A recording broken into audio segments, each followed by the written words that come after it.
Bismillahirrahmanirrahim. Assalamualaikum warahmatullahi wabarakatuh.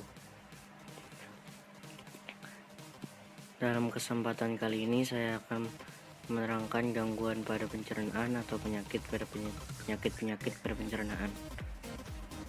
Muhammad Hisyamatan 81 SMP Al-Kafi. Yang pertama ada sakit mah.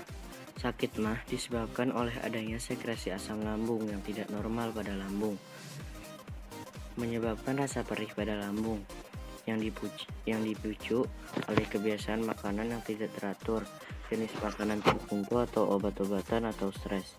Sakit mah yang telah parah menyebabkan pendarahan pada lambung karena luka yang telah terjadi setelah sampai pada lapisan submukosa. Yang kedua ada sakit gigi. Sakit gigi yaitu rasa nyeri pada gigi. Penyebab sakit gigi umum meliputi rongga gigi, absen gigi, penyakit gusi, iritasi akar gigi, sindrom gigi retak, dan temporomandibular bersama TMJ, gangguan impaksi dan erosi gigi. Sakit gigi biasanya merujuk kepada rasa sakit yang di sekitar gigi atau rahang, terutama sebagai akibat dari kondisi gigi.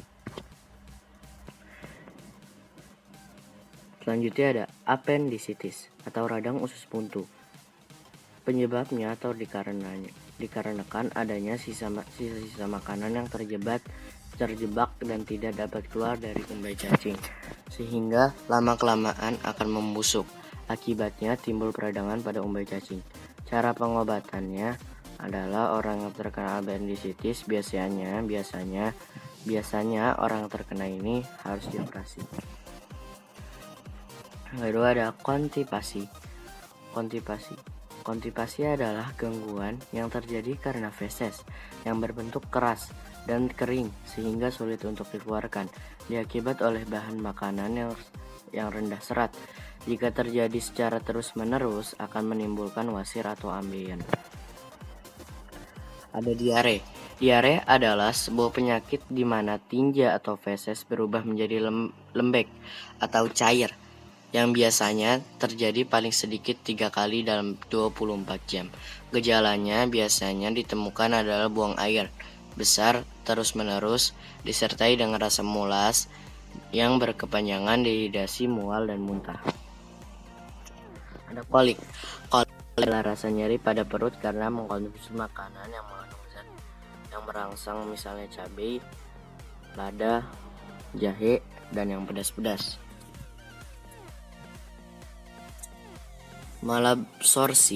Malabsorpsi adalah kelainan kemampuan lambung dan usus untuk menyerap sari makanan menjadi tidak sebaik yang seharusnya. Selanjutnya adalah malnutrisi. Malnutrisi adalah gangguan kesehatan gizi yang dapat kelebihan, kekurangan, atau adanya ketidakseimbangan gizi. Malnutrisi menyebabkan pembentukan enzim pencernaan terganggu.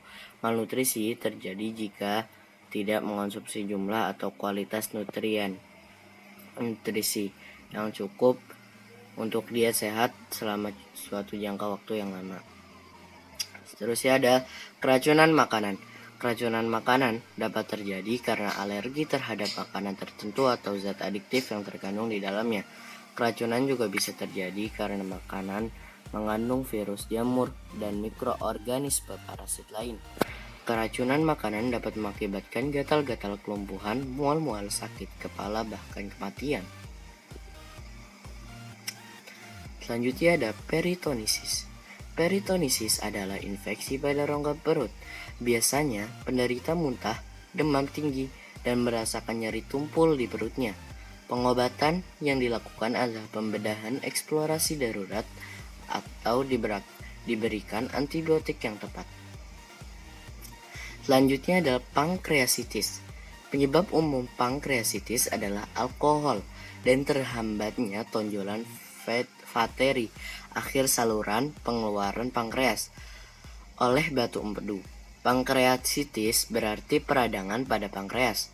Ini dapat terjadi baik dalam bentuk pankreasitis akut yang berlangsung cepat dan parah maupun pankreasitis kronis yang berlangsung lama. Terusnya ada cacingan. Penyakit cacingan tentunya sudah tidak asing lagi di tengah-tengah masyarakat Indonesia. Hampir 80% orang di Indonesia mengalami penyakit yang satu ini. Cacingan merupakan penyakit yang menyerang sistem pencernaan manusia. Penyakit ini biasanya dialami oleh anak-anak. Namun bukan berarti orang dewasa tidak akan mengalaminya. Penyebabnya biasanya karena tidak menjaga sebelum makan tidak mencuci tangan dan makan makanan yang tidak sehat. Selanjutnya adalah hemoroid atau wasir. Hemoroid atau yang lebih dikenal dengan wasir yaitu pembengkakan berisi pembuluh darah yang membesar. Pembuluh darah yang terkena gangguan ini yaitu berada di sekitar atau di dalam bokong, entah itu di dalam anus atau di dalam rektum. Gejala pada wasir adalah adanya pendarahan setelah buang air besar, di mana dengan warna darah merah terang, adanya benjolan yang tergantung di luar anus. Biasanya benjolan ini harus didorong kembali ke dalam anus setelah melakukan buang air besar. Adanya rasa gatal di sekitar anus. Hemoroid atau wasir biasanya sering dialami oleh mereka yang terlalu lama duduk dan wanita yang sedang hamil. Selanjutnya adalah gastritis. Gastritis merupakan penyakit dinding lambung atau gangguan pada lambung yang mengalami peradangan. Gangguan ini disebabkan karena kadar asam klorida atau HCl terlalu tinggi. Selain itu, gastritis juga dapat disebabkan karena penderita mengkonsumsi makanan yang banyak mengandung kuman penyebab penyakit. Selanjutnya ada batu empedu. Batu empedu adalah tersumbatnya empedu karena ditemukannya endapan yang menyebabkan batu empedu. Kelainan ini akan menghalangi